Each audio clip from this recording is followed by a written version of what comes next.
పైకి పీల్చకూడదు, కిందికి వదలాలి. నోటితో పీల్చొచ్చు గాలి, నోటితో గాలి పీల్చొచ్చు. ముక్కు గట్టి పట్టుకో. పెట్టు, తీసుకో. అది ఇందా నుంచి రాలేదు చూసావా, ఇప్పుడు ఎక్కడో ఉంది లోపల, అది వచ్చేసింది కదా. ఇందాక అంతసేపు చేసే వచ్చిందా? మళ్ళీ చెయ్యి. ఇది పట్టుకో, ఇది ఇట్లా క్లోజ్ చేసి ఉంచు. అది అది అది వచ్చేసింది చూడు, వచ్చేసింది చూడు.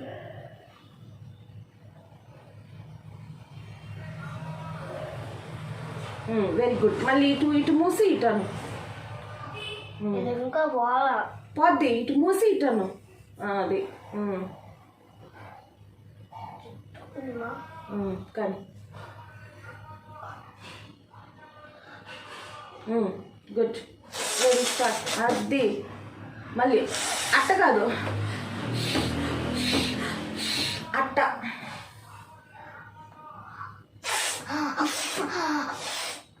Very good. కానీ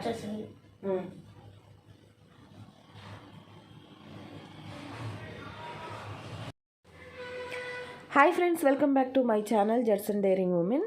ఫ్రెండ్స్, ఇక్కడైతే నేను మా బాబుతోటి శ్వాసకు సంబంధించిన ఒక చిన్న ఎక్సర్సైజ్ అయితే చేయిస్తున్నాను. ఈ మధ్య చలికాలం వచ్చినప్పటి నుంచి వాడికి జలుబు చేయలేదు, కానీ లోపల సైనస్ గ్లాండ్స్ వల్ల బాగా ఊపిరి పీల్చుకోవడానికి ఇబ్బంది పడుతున్నాడు. సో మనం సాధారణంగా ఏం చేస్తామంటే పిల్లలకి ఆవిరి పట్టడం ఇట్లాంటి పనులు చేస్తూ ఉంటాము. అలాగే పాలల్లో పసుపు పొడి వేసి తాగించడం ఇట్లాంటివి చేస్తుంటాం. సో ఆహారంగా మనం చేయడం మంచిదే, ఆవిరి పట్టించడం ఇంకా మంచిదే. కానీ ఈ ఆవిరి పట్టించడము అనేది ఒక తాత్కాలిక ఉపశమనం మాత్రమే. ఆ క్షణానికి ఆవిరి వల్ల ఆ గ్లాండ్స్ అనేవి సన్నబడి కాస్త ఊపిరి పీల్చుకోవడానికి బాగుంటుంది. కానీ మనం చేయాల్సింది పర్మనెంట్ సొల్యూషన్. ప్రతిదానికి హాస్పిటల్స్కి పరిగెత్తుతూ డాక్టర్ల చుట్టూ తిరిగి వేలు తగలేసే కంటే ఇలాంటి చిన్న చిన్న చిట్కాలు పిల్లల ద్వారా చేయించడం వల్ల, వాళ్ళకి అవగాహన కల్పించడం వల్ల పిల్లలు చాలా ఆరోగ్యంగా సంతోషంగా ఉంటారు. కాబట్టి నేను ఇది తెలుసుకున్నాను అనమాట.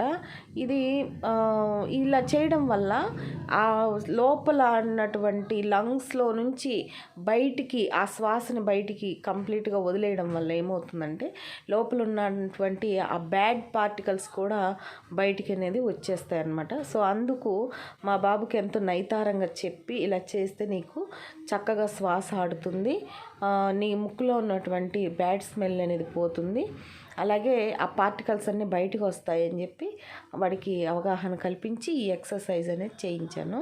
సో మీరు కూడా మీ పిల్లలకి చక్కగా ఇలాంటివి చేయిస్తారని, మీ పిల్లలు కూడా ఆరోగ్యంగా ఉండాలి అని, అందరికీ ఇది ఒక ఇన్స్పిరేషన్ అవుతుంది అన్న ఉద్దేశంతో నేను ఈ వీడియోని అప్లోడ్ చేస్తున్నాను. సో తర్వాత ఇంకా డైలీ మార్నింగ్ రొటీను వాడు బైబిల్ చదువుకోవడమేను. సో ఈ కొత్త సంవత్సరంలో వాడు తీసుకున్న నిర్ణయానికి నేను కూడా వాడికి ఒబే అయ్యి వాడి ముందు కూర్చుంటున్నాను డైలీ ఉదయాన్నే.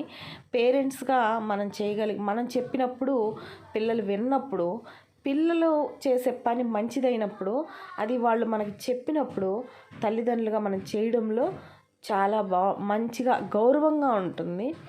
సో ఇదే తల్లి పిల్లల బాండింగ్ అంటే. సో ఇది ఫ్రెండ్స్ ఇవాల్టి వ్లాగ్. మరొక మంచి వ్లాగ్తో మళ్ళీ మీ ముందుకు వస్తాను. అంతవరకు సెలవు.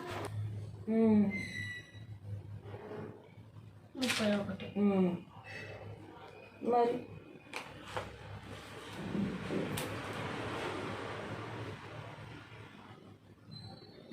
స్టార్ట్ చేసేది కాదు నాన్న, క్లోజ్ చేసేది రౌండ్ అప్ చేసుకోవాలి.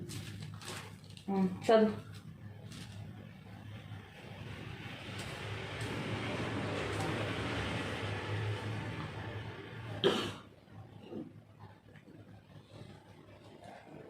అది అయిపోయింది కదా, 21 నుంచి 20 వరకు చదివిస్తాను. అక్కడి నుంచి ఇక్కడ వరకు 4 ఉన్నాయి.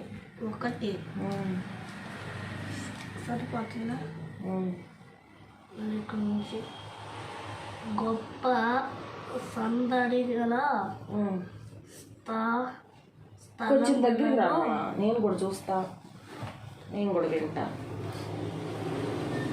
లేదమ్మా గొప్ప గొప్ప సందడి గల స్థలములో ప్రకటన చేయుచున్నది. తర్వాత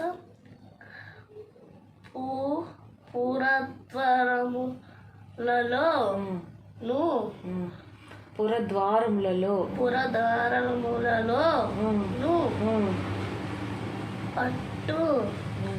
పట్టణము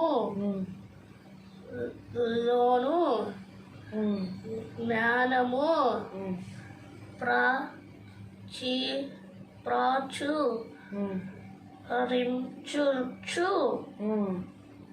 తెలియజేయుచున్నది.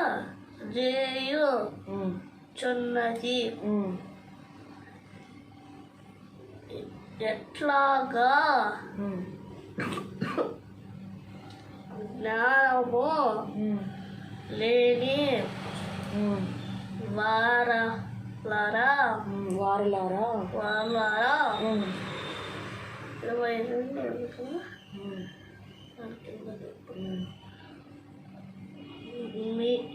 మీనా మానా మీ తీర్చలేదు అక్కడ. అంటే అసలు యాక్చువల్గా ఇదివరకు రోజుల్లో తెలుగులో అలానే రాసేవాళ్ళు, కానీ ఇప్పుడు ఏంటంటే ఇట్లా రాస్తున్నారు అనమాట, పైన పొల్లిచ్చి. అంటే కొన్ని సందర్భాల్లో అలా రాయాలి, కొన్ని సందర్భాల్లో పొల్లిచ్చి రాయాలి. అది నువ్వు కొంచెం పెద్దోడు అయినా నీకు అర్థమైంది.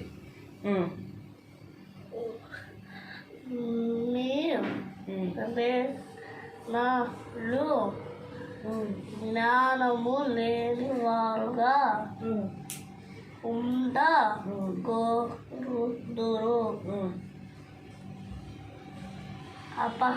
అపహాసకులారా మీ పెసలు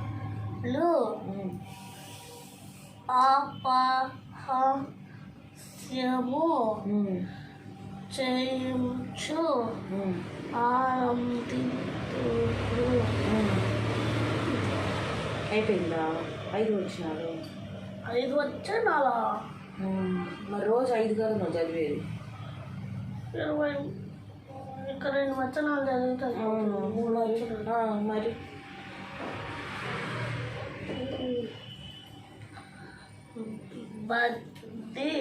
బుద్ధిహీనులారా మరెన్నేళ్ళు జ్ఞానమును మీరెన్నాళ్ళు అంతే నేను మీరెన్నాళ్ళు జ్ఞానమును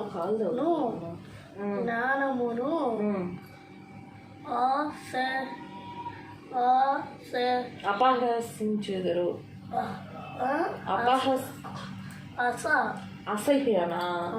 అసహించు కొందరు. Very good. ఓకే. తర్వాత 23 వచ్చాను. నా గర్వింపు విని తిరుగుడి ఆలకించి చుండి నా మాను మీ మీద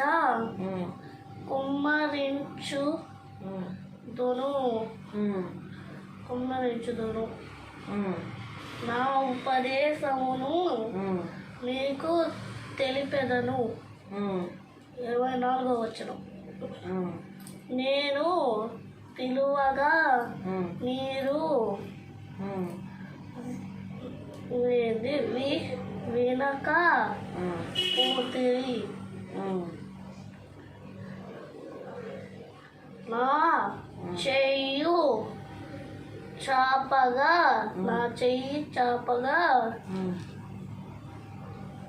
ఎవ్వరును లక్ష్య పెట్టక రాకపోయిరి 25వ వచనం ఇప్పుడు. నేను చెప్పిన బోధ ఏమియు మీరు వినక త్రోసి వేసితిరి. Very good. కాలు తగలకూడదు బైబిల్ ఎప్పుడు కూడా. అది అయిపోతాంలే అది పాడైపోయిందిలే నాన్న. జిప్పు పాడైపోయింది అంటుంటే వేయొచ్చుమా వచ్చిలా.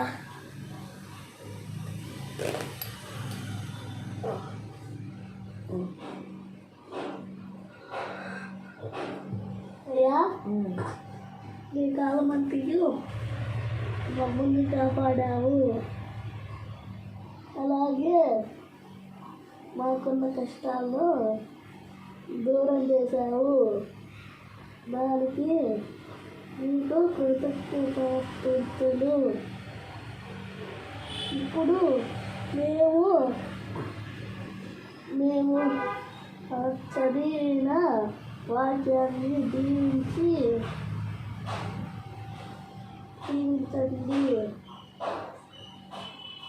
అలాగే హాస్పిటల్లో ఉండే రోగులను కాపాడండి. ఇంకా మా స్కూల్ని కానీ కాపాడండి. మా స్కూల్లో లేని అన్ని పడండి అని కూర్చోండి. ఆ తర్వాత వాళ్ళు చదువుతారు. అలాగే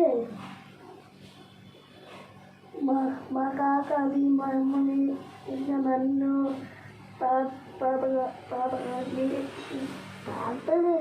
తాతని ఇంకా మామలు ధర్మంట కాపాడండి. తర్వాత ఇంకా నాన్నని తమ్ముడిని ఆంటీని కాపాడండి. నాయనమ్మను నాయను కాపాడండి.